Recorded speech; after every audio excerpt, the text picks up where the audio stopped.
Wah pemirsa jarang-jarang nih aku diajakin jadi bintang tamu di saatnya perempuan bicara. Wah aku punya feeling jangan-jangan aku pengen gantiin salah satu hostnya, asik. Jangan kemana-mana pemirsa, tetap di saatnya perempuan bicara.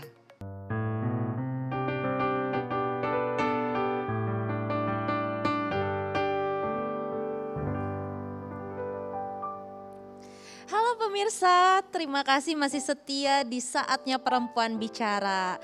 Nah girls, kalau tadi kan kita udah kedatangan tamu Mbak Nurul Arifin. Betul. Tentunya artis, tapi sekarang mantap menjadi politisi. Betul. Nah bintang tamu selanjutnya ini pokoknya pasti rame. Dulunya penyiar radio. Oh Waduh. iya. Terus setelah penyiar radio jadi host juga, gayanya ceplas-ceplos, programnya banyak di mana-mana. Wow. Dan saya yakin nih, walaupun kursinya cuma satu, kita akan mendengarkan suara seperti terdiri dari 2 atau 3 orang. Benar. Pokoknya bakalan rame banget nih. Iya. Kita langsung undang aja yuk. Yuk. Silahkan Kak Melanie Ricardo. Halo guys. Halo guys. Ini buat aku. Silahkan. Ingat loh, kalau aku udah duduk nggak bisa berdiri lagi. Ya. iya. Berarti menjadi 4 orang di sini. Benar. Everybody's healthy and happy. Amin. Alhamdulillah. Ih, harus Puji kita Tuhan, yang nanya. Kamel apa kabar? Aku puji Tuhan sehat setelah kemarin Puji Tuhan. terhajar dengan COVID, finally survive ya puji Tuhan ya. Dan sekarang bisa di sini walaupun tengah pandemi kadang-kadang kerja tuh deg-degan ya. Iya, Tapi iya. biar bagaimanapun juga kan the show must go on, life must go on. Tapi waktu itu sempat ke tracing gak sih, kena dari mana, Iya. kemudian gimana gitu. Langsung cerita nih ya. Boleh, Langsung. boleh. Kalau sharing ibu-ibu di sini. gitu kalau cerita ya langsung straight to the point. Benar, nggak usah bertele-tele. Benar, betul sekali. Jadi saat itu tanggal 3 Oktober 2020 Melanie Ricardo akan kena COVID. Emang udah ibaratnya jalannya emang Yes. udah tertulis sama Tuhan sih gitu. Menjadi alumni. Alumni S1 jangan sampai S2 please ya. Karena ada yang 2 kali kan? Iya, ada yang kali. benar, Tapi benar. Kamel, Benar. yang aku Ya. bingungin tuh gimana waktu itu syutingan udah pasti ya Yes. nggak syuting. Tapi anak-anak keluarga Ya. jadinya nggak ketemu. Aduh bener ya, kalau yang kita udah punya anak ya, itu akan benar-benar ngerasain maksudnya as a mom, it was a very tough situation. Aduh, the saddest situation in my life. Whole time gue hidup 40 tahun, menurut gue saat aku kena COVID kemarin tuh bener-bener waktu terberat dan waktu tersedih. Karena aku harus jauh dari anak-anak, that's first. Kalau jauh dari suami masih bisa ditahan-tahan gitu. Iya, Tapi iya. kalau jauh dari anak-anak, oh my God, itu benar-benar it broke my heart. Ya, Dan ya.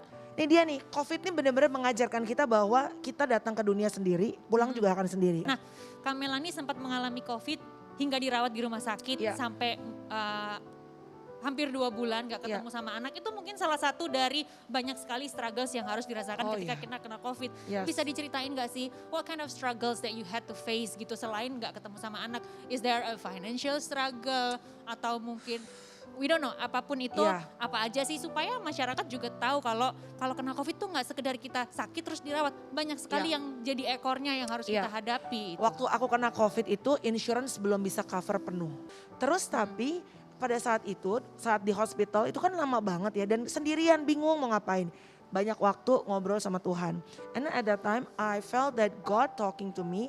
Tuhan tuh ngomong ke aku, kenapa sih kalau kamu dipilih Tuhan untuk mendapatkan virus ini, kenapa kamu tutupin gitu? Why don't you tell to people struggle kamu day by day seperti apa?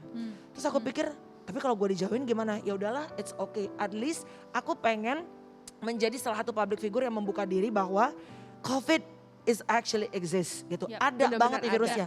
Dan lo Ya. harus lihat bagaimana perjuangan gue. Dari yang tadinya gue tuh tidur terus kayak got no energy. Lemes banget. COVID ini benar-benar menghajar banget. And then mulai kehilangan kan penciuman, lidah. Lidah So nggak bisa today, merasa. kalau kalian masih bisa nyium, lo ke belakang kamar mandi masih nyium bau and everything. Lidah lo masih bisa ngerasa, be grateful, bersyukur. Yes. Tahu nggak? Waktu itu gue beli makanan sampai segala macam gue beli yang mahal-mahal, yang kerasa cuma asin. Semua parfum gue semprot-semprotin, you know, aromaterapi. kecium. Kagak ada yang Nggak ada kecium. baunya. Jadi gue mulai ngerekam, and then kepikiran nih, harus gue publish nggak ya? And then ya udahlah nggak apa-apa. Tuhan udah bilang publish, ya udah just go for it. Aku publish. Pertama reaksi masyarakat gimana pertama Eh, dipublish? kaget. pastinya. Iya. Oh, tapi mereka udah mulai kan datang ke rumahku wartawan gitu Iya, kan. iya, iya. Tapi akhirnya aku publish bahwa memang aku kena COVID melalui vlog aku. Dan ternyata karena aku akhirnya membuka diri dan aku cerita pengalaman aku lewat COVID, ternyata COVID ini membuka pintu rezeki banyak banget dan uang yang kemarin hilang diganti sama Tuhan loh. Wow. Tuh. Selalu ada Crazy, right? hikmahnya. I know. Iya, tapi kalau misalkan mengingat COVID kayak gini ya, aduh, bukan badan aja ya berasa, schedule kita juga pasti berasa banget, apa-apanya semua ketunda. Nah, termasuk penerbangan juga ketunda. Yang aku dengar katanya kayak Tyson tuh sempet lagi di Australia, ternyata Australia lockdown. Yes, benar. Itu berapa lama Kamel nggak bisa pulang ke sini? Kita tuh pisah 5-6 bulan. 6 Wow, bulan lama setengah banget, gitu lama deh. banget. Iya gitu.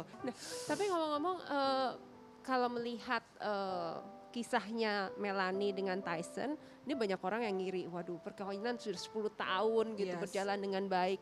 Tapi juga seperti semua perkawinan gitu, ada up and down. Of course, Dan waktu yep. itu sempat ada pernyataan dari Melanie sendiri yang cukup mengejutkan banyak orang gitu, Yeah. bahwa memang sempat terjadi badai dalam Yeah. rumah tangga itu. Mm-mm. Itu seperti apa kira-kira? Apakah karena COVID juga, karena pandemi ini juga banyak membawa iya. Angka bener perceraian juga. Angka meningkat, perceraian kehamilan meningkat gitu. meningkat. Benar-benar. Bisa juga sih karena COVID ya, Bo. Karena kan serius, dengan gue mulai garuk-garuk nih kepo ya. Tadi ngebahas virus gampang ya, ngebahas rumah tangga gimana, Bo. Tapi ya on the top of all menurut aku memang menikah sama orang asing it's not easy. Karena satu, ya gue orang Batak. Dari kecil taunya horas, makan nasi tuh yang nikmat. Minum teh, roti dicelup-celup. Iya kan? Batak tembak langsung lagi. Iya kan BTL lagi Batak tembak. Kalau orang bule tuh roti di toast. Itu aja udah berbeda gitu. Nah banyak hal yang juga mungkin berbeda misalnya simple thing parenting gitu ya. Nah, Oh iya pasti itu Ya, beda ya. banget antara bule sama Indonesia Right. parentingnya. Orang Indonesia tuh ngasih makan anak digendong-gendong dikejar-kejar kan. Iya. Kalau orang bule Iya, didudukin ya. Dari kayak gitu-gitu aja sih sebenarnya bisa menjadi trigger permasalahan. Tapi ya udah maksudnya gue sama Tyson memang memutuskan kami untuk mau nikah. Ya it's not always rainbow ya Ya. all the way tapi ya we're trying our best lah gitu. nah penasaran deh, pertama kali ketemu sama Tyson gimana sih Kamel ceritanya? Iya secara bule loh Iya. Kak, dari Ya. Australia lagi. Iya. Penasaran kan gimana ketemunya gitu. Aku lagi ke zoo kasih makan kanguru dia lewat. Kayak di film-film ya ceritanya kayak lagi sitkom. Ember. Jadi kita tuh ketemu through mutual friends sih. Jadi orang yang teman aku juga teman dia juga gitu. Oh, Jadi, dikenalin. iya dikenalin. Ketemulah sama Tyson gitu. 1,5 tahun pacaran. Capek ya. Capeknya tuh ngejar tiket promo terus. Oh LDR ya, Iya. 1,5 tahun. Duit gua habis Bo. Duit dia juga habis. Ini kapan kita mau kawin nih? Lagian kenapa Kamelan yang nyamperin suruh Tysonnya ke sini Udah dong? bolak-balik sama juga Gantian. dia ke sini, gua ke sono sama aja lama-lama duit trek habis kan. Berarti Ya udahlah. ongkos. Tapi kenapa nggak yang deket aja berdasarkan rayon gitu kayak Iya. sekolah?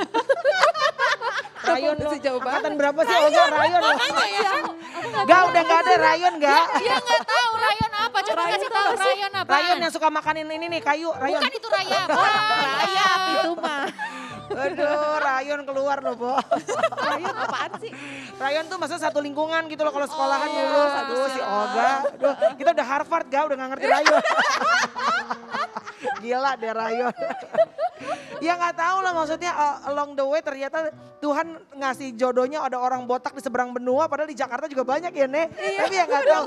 That's a mystery of God ya nggak tahu seperti apa. Ya udah akhirnya ketemu cocok ya udah gitu. Susah loh, mesti ambil marga juga dong kalau gitu Kalau Tyson. Tyson belum dapat marga sih, jadi dia belum dimargain. Tapi ya udah pokoknya kita menikah secara agama Kristen, Ya. dan secara negara. Ya Oh, udah. secara negara. gitu. Oh, Mungkin karena gue denger ya dulu Kak Melanie itu kapten basket di sekolahnya. Terus Tyson ketika itu waktu kenal adalah atlet basket profesional. Yes. Bener gak sih? Tyson tuh atlet basket di Australia. Aku tuh dulu SMP kapten basket ceritanya gitu ya, Bo. Mungkin Kapten gara-gara itu kan, basket. because you guys have something in common. Sekarang lo kasih bola, gue udah udah gak bisa, Bo. Gitu. Begitulah pemirsa tadi obrolan dengan Melanie. Seperti saya bilang, yang datang satu tapi suaranya Rame seperti ya. 4 orang. Dan berikutnya masih akan lebih rame lagi bersama Melanie Ricardo, makanya tetaplah bersama kami.